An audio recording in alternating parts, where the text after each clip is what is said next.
I shouldn't have been in her kitchen that late, and she knew it before I opened my mouth.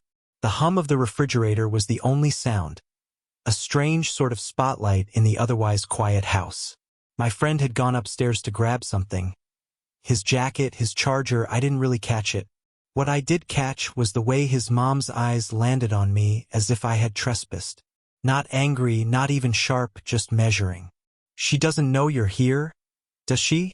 Her voice was steady, low, the kind of question that feels less like curiosity and more like a test. I froze with my hands resting awkwardly on the counter. I hadn't expected her to be in the kitchen, hadn't expected her at all. She was supposed to be at work. At least that's what my friend said earlier when we'd swung by his place before heading out. I started, but the words trailed. I could hear my own pulse in my ears. She leaned against the doorway, one hand still holding the edge of a grocery bag. She looked like she had come straight from work. Hair pulled back but a few strands falling free, a jacket half unbuttoned, tired but not careless. Noticing her like that felt almost like a mistake, but I couldn't help it. I mean, no, I said finally. She doesn't. It was the dumbest response, too literal. She tilted her head, almost smiling, like she knew I had missed the subtext, but she wasn't going to help me find it. For a second, silence stretched between us. The kitchen light buzzed faintly. I shifted my weight, cleared my throat, looked down at the half-empty glass of water I'd poured. She set her bag on the counter, pulled out a carton of strawberries, and began rinsing them at the sink as if I wasn't even there. But she knew I was. I caught it in the smallest detail, the way her shoulders stiffened when I moved closer to put my glass in the sink, the way she glanced sideways when our arms almost brushed. "You're quiet," she said finally, breaking the tension with something that wasn't quite small talk. "I guess I am," I admitted. "Just didn't expect anyone home." "You wouldn't have come if you had?" There was something in her tone. Teasing? Serious? Couldn't tell. I laughed, a little too quick. Maybe not. Or maybe I'd have just knocked louder. That earned me a real smile, short, quick, almost reluctant, but real. It did something to me I couldn't quite name. My friend came back down the stairs then, talking over us, oblivious. The moment dissolved into noise. The zip of a bag, keys jangling, plans spilling out too fast.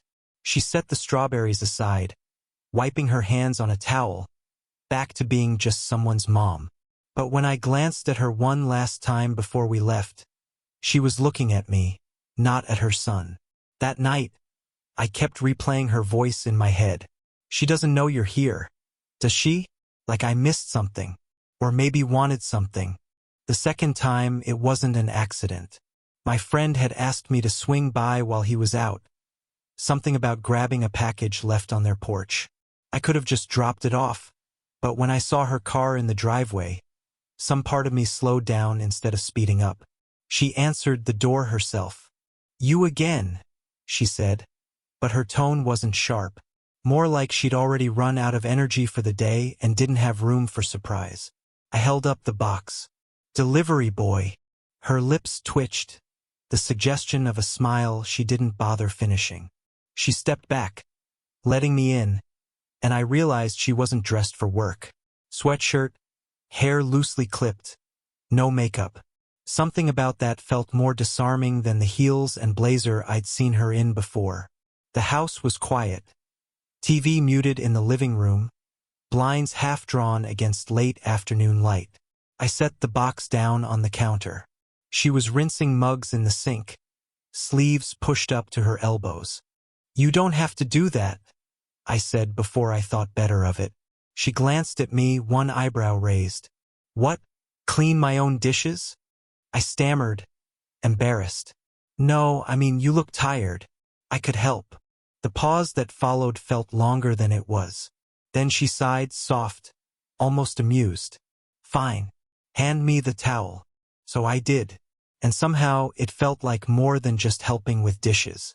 Standing side by side, passing things back and forth, the clink of ceramic, the warmth of the water, It was the kind of small domestic rhythm that sneaks under your skin. I noticed things. The way her hands moved quickly, efficiently, but trembled just slightly when she set a glass down. The way she laughed under her breath when I stacked plates too clumsily. The way her hair, coming loose, brushed against her cheek when she turned too quickly. "You must have better things to do than play assistant," she said eventually. "Not really," I admitted. "Besides, you looked like you could use the help." That was when she stopped. Her hands stilled in the water, shoulders rigid. Something flickered across her face. Not annoyance, not quite sadness either. Just unguarded for a second. "You don't know what I could use," she said softly. Not unkind, but final. I didn't answer. Couldn't. The faucet hissed as she turned it off, the room suddenly too quiet. We dried the last mug in silence, and I was hyper-aware of the closeness, the almost touch of her hand brushing mine when I passed her the towel. When she finally looked up, her expression was composed again, guarded. But her eyes lingered. She looked at me like she wanted to say something, but didn't, and that silence felt louder than words. It was raining the night I ended up back at her house again. Not the soft kind either, the kind that rattles against windows and makes the whole world feel smaller. My friend had bailed on our plans at the last minute, but I was already halfway across town. I don't know why I went there anyway. Maybe I told myself I was just dropping something off. Maybe I didn't bother with excuses at all. She answered the door barefoot, sweater sleeves pulled down over her hands, the smell of something cooking drifting behind her. "You're persistent," she said, voice carrying both surprise and the faintest trace of amusement. I shrugged, suddenly aware of the rain dripping from my jacket onto her entryway rug. Persistent? Or just unlucky with timing? She hesitated, then stepped aside. "Come in before you flood the place." The house felt different that night. Lamplight instead of ceiling lights, the clatter of rain instead of silence. She had a half-finished glass of wine on the counter, a pan simmering on the stove. "You eat yet?" she asked casually, without looking at me. "No," she nodded, as if that settled it. "Sit." We ended up at the kitchen table, bowls between us, steam rising into the dim air. I couldn't remember the last time I'd had a meal like that with someone who wasn't my own family. She asked about school, about work. I asked about her job, her day. But underneath every question was something else neither of us named. At one point, her phone buzzed on the counter. She got up, glanced at the screen, and let it ring until it went to voicemail. "Don't you need to?" "No," she said quickly. Too quickly. Then she sat back down, shoulders tense, as if the act of ignoring the call had cost her something. I didn't press. I just watched her stir her fork through her food without eating. "You okay?" I asked finally. She gave a short laugh, the kind that doesn't match the eyes. "You shouldn't ask me that." "Why not?" "Because I might actually answer." Her gaze caught mine then. Steady, unflinching, but with something raw beneath it. I felt the pull in my chest, that dangerous, unspoken thing pressing closer than it should. The rain beat harder against the windows. For a moment, it felt like we were the only two people left in the world. I don't know why I did it, but I leaned forward slightly, elbow on the table, hand resting close to hers. Too close. My breath caught before I even touched her. Her fingers twitched, just once, like she noticed, like she almost didn't move them away. My hand was halfway to hers when she said, "You should go now," and I did. But only my body left that room. I didn't see her for a few days after the rainstorm, long enough for me to wonder if she was avoiding me, or if I was avoiding her. But then, one evening, I found myself back on her porch, telling myself I was only there to return the book I'd borrowed from her son months ago. She opened the door slowly, like she already knew who it was. "Hi," I said, awkward, holding up the book. Her eyes lingered on it before moving back to my face. "You could have just given that to him." "I know." We stood there for a beat too long. Then she stepped aside. The house was quiet again. Too quiet. No TV, no music, just the distant hum of the fridge. She motioned toward the table and sat down, so I did too. It felt like both of us were stalling, waiting for the other to break the silence. Finally, she spoke. This, whatever this is, it's not. She stopped, pressing her lips together. Not what? I asked softly. Not normal. I almost laughed, but it came out more like a breath. Yeah, I know. Her eyes flicked toward me, searching for something. I couldn't tell if she was angry or just tired. Maybe both. I leaned forward, elbows on my knees. Then why does it feel like it is? At least, here, when it's just us. She didn't answer right away. Instead, she stared at her hands resting on the table, her thumb tracing over her own knuckles as if trying to keep herself grounded. You're too young to waste your time like this, she whispered finally. That's not what this feels like, I said, a little sharper than I meant to. Her head lifted then, eyes locking with mine. The look wasn't flirtation, wasn't playful. It was something heavier, like she was measuring the weight of every word between us. What are we doing? She asked suddenly.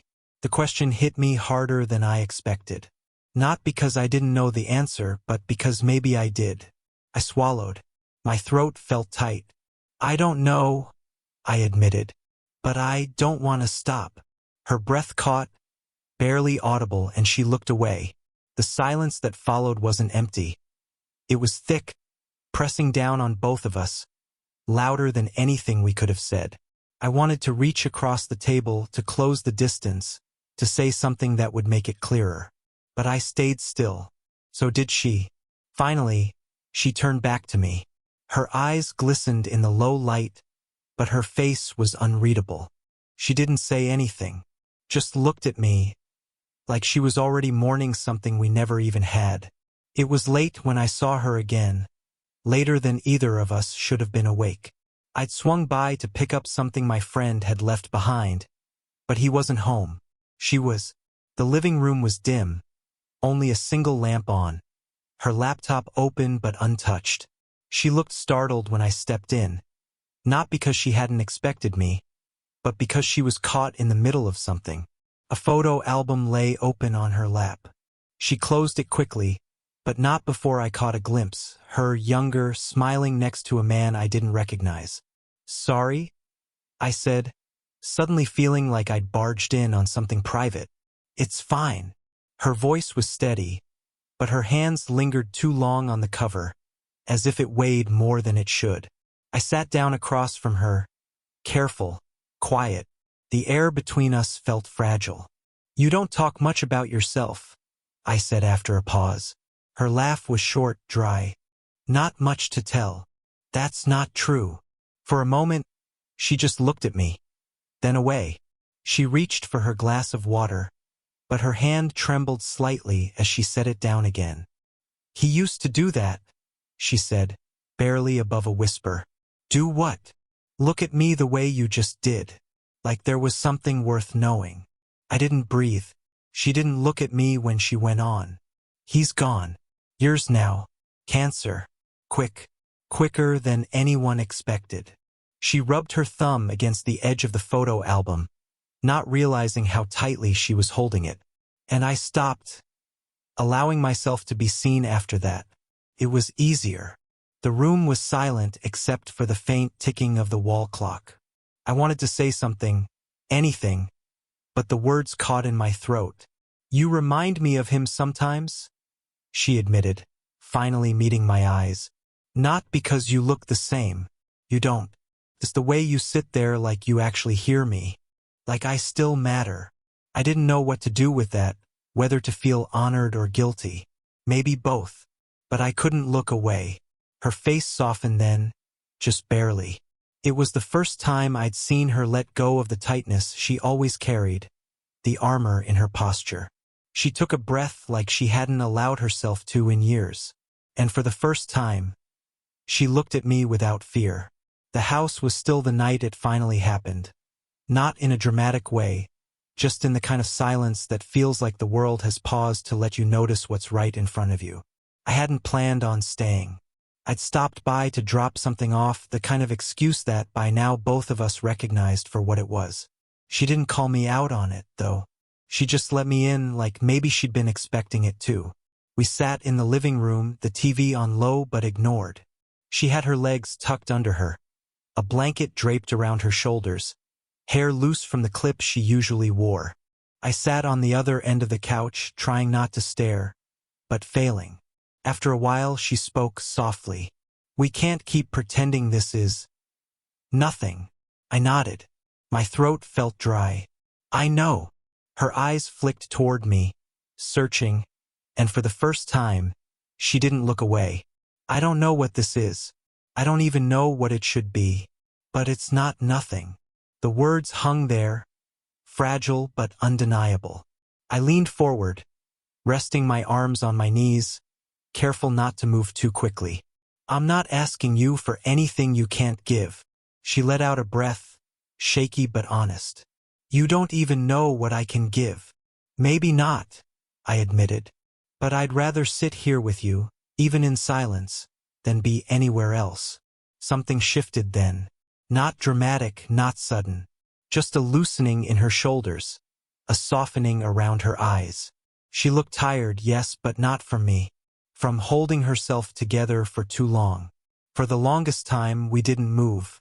The sound of the TV blurred into background noise, the hum of the heater filling the spaces between our breaths.